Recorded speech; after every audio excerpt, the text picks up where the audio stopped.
체육 선생님이나 네. 이제 담임 선생님도 7년 하셨다고 하셨잖아요. 네네네네. 그 이제 하시면서 뭐 특별한 에피소드라든지 이런 게 있나요? 아, 에피소드. 제가 신규 발령을 받아서 갔었을 때죠. 그때는 굉장히 의욕이 많을 때죠. 이제 제가 28살에 이제 첫 발령을 받았기 때문에 네. 아직 20대 때 이제 갓 대학을 졸업하고 혈기왕성할 때 이제 학교에 이제 임용이 돼서 갔죠. 네. 그러니까 이제 반 배정을 하게 됐는데 원래 제가 맡게 된 반이 아니라 다른 네. 반을 제가 맡게 됐어요. 근데 그게 나중에 이제 보니까 그 반에 조금 문제 학생들이 좀 많았던 겁니다. 뭐 학교 폭력 가해자도 있고 피해자도 있고 또 이제 조금 몸이 불편한 도움반 학생도 있고 또 이제 학교에 잘 안 나오는 친구도 중학생인데요? 네네네. 그렇게 그러니까 학교에 오더라도 되게 늦게 학교를 오거나 아예 학교를 안 오거나 연락 두절이 되고 그런 경우가 있었거든요. 그래서 그때 당시에는 제가 어떻게 그런 생각을 했는지는 잘 모르겠지만 그 학생을 제가 수업이 없는 시간에 데리러 간 적이 꽤 있습니다. 그러니까 집에 배를 눌러가지고 교장 교관 선생님께 이렇게 외출을 쓰고 네. 학생을 데리러 갔었죠. 그 가니까 또 자고 있더라고요. 그럼 씻겨가지고 데리고 와서 계속 지도를 하는 거죠. 그러니까 그렇게. 그러니까 그런 경우는 이제 또 할머니 혼자서 이제 아이를 키우다 보니까 또 과정 환경에 그런 문제가 좀 있었던 것 같고.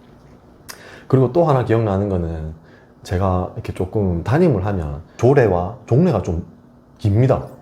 그리고 청소가 안 되면 집에 잘 안 보내줘요, 제가. 왜냐면 자기네들이 이제 생활하는 공간이 너무 지저분하면 피곤한 스타일인데요. 그렇죠. 애들이 엄청 싫어하죠, 저를. 그런 데서 엄청 싫어하는 분이 있습니다. 그래서 좀 그렇게 해서 그런지 모르겠지만 한 학생이 아직도 기억이 나는데 자율학습 시간이었어요. 그래서 또 자율학습 시간에 책상 위가 깨끗한 걸 또 저는 보지 못하거든요. 소설책을 읽어도 읽어야 되는 그런 시간인데 이 아이가 엎드려 자고 있더라고요. 그래서 제가 옆에 이렇게 슬쩍 가봤어요. 가니까 역사책이 펼쳐져 있고 그 역사책에 일본인의 그림이 만화로 그려져 있었거든요. 네. 그 그림이 이렇게 납작 엎드려서 누군가에 사죄하는 듯한 그런 그림이었나? 하여튼 일본인이 그려져 있었어요. 근데 거기에 이제 이 학생이 빨간색으로 동그라미를 쳐놓고 그 아래 제 이름을 적어놨더라고요. 그게 저에 대한 그런 어떤 안 좋은 감정이겠죠. 종례도 늦고 너무 막 빡빡하게 시키고 하니까 제가 싫었던 건가 봐요. 근데 그 학생이 졸업하고도 이제 저랑 연락을 주고 받기도 했었거든요. 네. 그 사진이 아직도 제 휴대폰에 있습니다. 너무 어이가 없기도 하고 웃기기도 해서 제가 이렇게 자고 있을 때 이렇게 찍어놨었죠. 그 사진 아직도 제 휴대폰에 있습니다. 보통 체육 선생님이라면 조금 많이 풀어주신다 이런 생각하지 않나요? 아닌가요? 그럴 수도 있는데 담임 선생님, 체육 선생님은 좀 약간 풀어줬던 것 같은데 이 선생님마다 좀 다 다른, 어차피 성향이 다 다르니까요. 네네네, 그럴 수도 다릅니다. 있죠. 네. 아, 그렇구나. 빨간색으로 이름을 얼굴을 그리는 건 아니고 만화 캐릭터가 있으면은 이 캐릭터 전체를 동그라미를 그리고 그 옆에 제 이름을 적어놨죠. 이렇게 이서진 이렇게. 그래가지고 마치 이게 저인 것처럼 이렇게 해놨던 거죠. 그리고 저희 보통 이름을 빨간색으로는 잘 적지 않죠. 안 좋은 의미가 있기 때문에. 네, 맞죠. 그 학생이 저를 바라보는 심리 상태가 그랬다고 저는 생각합니다. 그때 당시에는. 네, 그때 당시엔 그랬다. 네네. 네. 졸업하고 또 연락 잘 하고 했습니다. 담임 선생님 하시면서 뭐 여학생 반도 맡은 적 있으시고 저는 한 번도 없습니다. 합반 아니죠? 지금 학교에 있는 합반이 있습니다. 근데 이게 있어요. 학급 수가 꾸려지기에 굉장히 애매해가지고 이제 한 반 정도는 합반인 반이 있는데 지금까지 담임한 반은 다 남자만 담임을 했죠. 보통 여자 반은 여자 선생님들 선생님들이 담임을 주로 좀 하시기도 한데 네. 이렇게 남녀 합반이 있는 상태에서는 어쩔 수 없이 또 남자 선생님이 또 이제 여자 반을 하기도 하고 네. 또 막 그렇게 학교마다 좀 다르긴 합니다. 정해져 있는 건 없습니다. 그 외에는 뭐 에피소드 말고도 그러면은 선생님의 이제 직장 생활을 하시면서 네.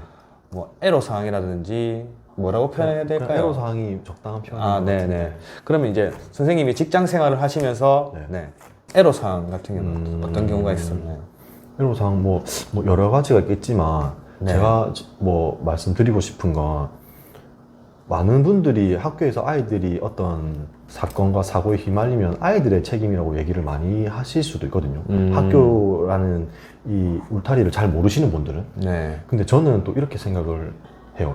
이 아이가 과연 집에서 부모님과의 관계는 어떠할까? 생각을 많이 하거든요. 그리고 보면 아이들이 문제를 일으키거나 이렇게 하는 것에 속내를 깊숙이 들여다보면 집에서 문제가 생기는 경우가 꽤 많아요. 꽤 많고 특히 저는 어떤 경험도 했었냐면 저희 반은 굉장히 성적이 우수한 아이였거든요. 네. 근데 이 학생이 학교에 오면은 굉장히 좋아요. 네. 체육 수업도 다른 과목 수업도 잘하고 친구 교감이도 좋고. 근데 한 번씩 표정이 안 좋은데 그때 물어보면은 부모님과의 관계에서 문제가 좀 있더라고요. 그러니까 어떻게 보면 부모님들께서는 학교에서 우리 아이를 어떻게 조금 막 이렇게 바꿔주시길 원하시지만, 물론 학교에서도 최소의 노력은 다 하죠. 네. 하지만 학교에서 하기 전에 먼저 가정에서 어떤 그런 부모님과의 유대나라든지 이런 게 이루어져야 되거든요. 그러고 나서 학교에 왔을 때 선생님들이 또 지도를 하면서 이렇게 학교와 집이 함께 학생을 어떻게 케어하는 그런 시스템이 돼야 되는데, 그러지 못하는 경우가 꽤 많고, 또 부모님들이 생각보다 우리 아이에 대해서 잘 모르시는 경우가 많아요. 물론 이해는 됩니다. 뭐 맞벌이고 바쁘고 하시다 보면은. 근데 부모님이 아이가 어떤 일로 인해서 학교에 이제 내교를 하셨을 때 대화를 나눠보면은, 아, 부모님이 꽤 많이 모르시고 계시구나, 아이에 대해서. 이런 느낌을 많이 받거든요. 그래서 저는 뭐 그런 부분이 조금 힘든 부분이라고 저는 생각이 돼요. 가정과 학교가 함께 돼야 되는데, 네. 어떻게 보면 학교에서 이렇게 많은 것을 해주길 바라시지만, 근데 가정에서 어느 정도 아이가 이렇게 케어가 됐을 때 학교로 오면 훨씬 더 큰 효과가 나거든요. 그런 부분이 조금 애로사항인 것 같고. 아, 교사 사이에서도 이 사수 개념이 있나요? 부장 선생님 또는 이제 저 같은 경우 체육 선생님이면 어떻게 보면 또 저보다 선배 선생님이 계시고 이렇게 하니까. 아, 선배 체육 선생님이. 근데 체육 선생님도 계시고, 물론 뭐 저보다 이제 연차가 많으시고 나이가 많으시면 다 선배 선생님이신데, 네. 특별히 뭐 사수라고 이런 느낌보다는 그냥 선배 선생님들이시죠. 그래도 서로 존중해 주시고 그죠? 하시네요. 네, 존중해 주시고, 네, 하시죠. 또 그렇게 해야 되고. 그래도 연배가 있으니까 또 이제 선생님 같은 경우에는 또 거기에 대한 또 존중해 주시는 거죠. 네, 네, 맞습니다. 네, 네, 그렇죠. 연배가 차이가 많이 나나? 지금은 아닙니다. 근데 앞에 이제 거쳤던 학교들에서는 또 연배 차이가 많이 나시는 선생님도 계셨죠. 아, 선생님 같은 경우는 학교를 몇 번 정도 옮기셨나요? 지금 제가 3번째 학교입니다. 아, 3번째 네, 학교세요? 3번째 학교. 9년 동안 3번째 학교. 지역을 옮기셨나요? 아닙니다. 한 지역에서 이제 학교만 3군데를 옮겨서 이제 3번째 학교인 거죠. 아, 옮기는 이 기준이 따로 있나요? 근데 뭐 지역마다 그 지역에 있을 수 있는 총 연한이 정해져 있습니다. 그러니까 지금 제가 있는 지역 같은 경우에는 10년간 근무를 네. 하면은 네. 다른 지역으로 옮겨갔다가 다시 오면 이 10년이 생기는, 또는 뭐 개인의 사정에 따라서는 10년 근무를 하시고 다른 지역으로 아예 이동을 하실 수도 있죠. 그것도 다른 지역은 뭐 8년인 경우도 있고. 아, 개인별로 이렇게 그 신청을 하는 건가요? 그죠. 학교를 옮길 때는 개인이 이제 그렇게 신청을 하게 되는 거죠. 또 지역을 옮길 때는 10년이 됐기 때문에 네. 옮게 되는 거를 본인이 알고 계시기 때문에 다른 지역으로 갈 거다라는 거를 신청을 해서 교육청에서 이제 그것을 이제 일 처리를 해주시는 아, 거죠. 그럼 선생님도 9년 차잖아요? 네. 그러면 1년 뒤에는 다른 지역으로 가시나요? 네, 그렇죠. 네, 그렇게 아, 되는 거죠. 그래요? 네. 그럼 선생님이 거주하시는 지역이 아니고 다른 지역으로 가시는 건가요? 그렇죠. 네, 다른 지역으로 학교를 이제 옮겨야 되는 거죠. 그럼 예를 들어서 경상도면은 경남이 아니라 뭐 경북으로 가신다는 그거는 다른 케이스입니다.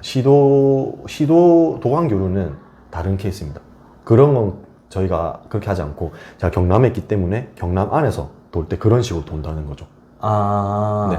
그러니까 우리 지역에서 이제 10년을 채웠다. 네. 그러면은 이제 나가야 되는 케이스니까 다른 그 옆에 있는 지역으로 갔다가 돌아왔을 때는 10년이 생기는 거예요. 동이라고 해야 되나? 동이 아니고 이제 시죠, 시군. 아, 시군. 그렇죠. 아, 이쪽 시에서 이쪽 시로, 또 이쪽 시에서 이쪽 군으로, 아. 이런 식으로 옮기게 되는 거죠. 그리고 아. 뭐 그 시, 군에서 있을 수 있는 총 연한이 있으면 그 안에서는 학교를 뭐 매년 옮길 수도 있겠죠.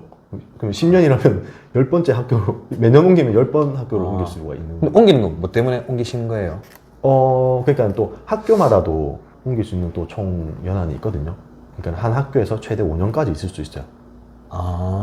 뭐 예외적인 경우로 뭐 6년까지 있기도 할 수도 있지만은 네. 기본적으로는 5년이라고 생각을 하시면 되고, 우리 지역은. 그래서 뭐 내가 3년 정도 하고 이제 근무 환경을 좀 바꿔보고 싶다라고 하시면은 또 신청하시면은 또. 네. 근데 그게 또 마음대로 되지는 않습니다. 왜냐면은 예를 들어서 이 학교에 필요한 그 체육 과목에 선생님 수가 정해져 있는데 이 학교에서 뭐 다른 학교로 옮겨가시는 선생님이 안 계세요. 이제 그런 것들을 내가 알고 이제 써야 되는데 모르고 쓰면은 당연히 못 가는 아, 네, 네, 그렇겠네요. 네, 그렇게 됩니다. 이제 마지막으로 교사라는 네. 직업이나 뭐 또는 이제 선생님처럼 체육 교사라는 직업을 준비하는 이제 취업 준비생들을 위해서 네. 이제 선배님으로서 네. 뭐 조언 한마디 좀 부탁드리겠습니다. 일단 교사라는 직업은 아이들에게 뭐 지식 전달 네. 하는 부분도 있고 또 지식뿐만 아니라 이렇게 감성적인, 정서적인 이런 것들에게도 많이 영향을 미치거든요. 제가 중학교 2학년 때 체육 선생님을 보고 체육 교사가 된 것처럼 그때 그렇죠. 선생님 저를 또 예뻐해 주셨고 그 선생님이 좋았기 때문에 또 제가 이런 꿈을 꿀 수 있었잖아요. 네. 그래서 교사라는 직업은 지식 전달 플러스 그 아이들에게 뭔가 정서적으로 많은 도움이 되는 직업이기 때문에 그런 부분에 준비가 되어 있다면은 아주 보람 있는 일이라고 생각이 되고 제가 뭐 충고를 드리자고 하면 아마 체육 교사 준비를 하시다 보면은 힘든 일이 굉장히 많거든요. 네. 왜냐면 온종일 그 한 자리에 앉아서 공부를 해야 되고 1년에 한 번의 시험을 준비하다 보면 많이 지치신단 말이에요. 근데 아까 제가 또 인터뷰할 때 말씀드렸던 것처럼 한 자리가 나도 그 자리가 내가 준비가 되어 있다고 생각이 되시면은 절대 자신을 낮추지 말았으면 좋겠어요. 공부를 하다 보면 그런 경험을 많이 하게 되거든요. 옆에 친구가 좀 더 많이 알고 있는 것 같고 내가 모의고사를 쳐도 기출 시험을 쳐도 굉장히 점수가 안 나올 때가 있어요. 내가 노력한 것보다. 하지만 내가 준비가 잘 되어 있다면은 절대 스스로 낮추지 말고 기회가 되게 작아 보이더라도 무조건 부닥치셔야 돼요. 부닥치시면 돼요. 그러다가 내가 실패를 하더라도 그거는 내 경험이 되거든요. 그러다가 조금 성숙한 사람이 되는 거고 그 성숙한 사람이 되는 과정에 좋은 또 기회가 오면은 내가 이제 교사가 될 수 있다고 저는 생각을 하거든요. 그리고 단순히 두 번째 충고 드리고 싶은 건 좋아하시는 일인지를 먼저 생각해 보셨으면 좋겠어요. 만약에 저한테 운동을 좋아하는 저한테 다른 공부를 해라라고 해서 교사가 되라고 했었으면 저는 아마 포기했었을 수도 있거든요. 그러니까 본인이 이 과목을 좋아하고 또는 아이들에게 내가 정보 전달하는 것, 또 마음을 쓰는 것이 좋다라고 생각이 되면은 네, 저는 꼭 도전을 하시기를 바랍니다. 네. 아, 예, 좋은 말씀 감사드리면서. 네. 네. 지금까지 체육교과 중등교사님을 모시고 인터뷰 한번 해봤습니다. 네. 수고하셨습니다. 감사합니다. 감사합니다.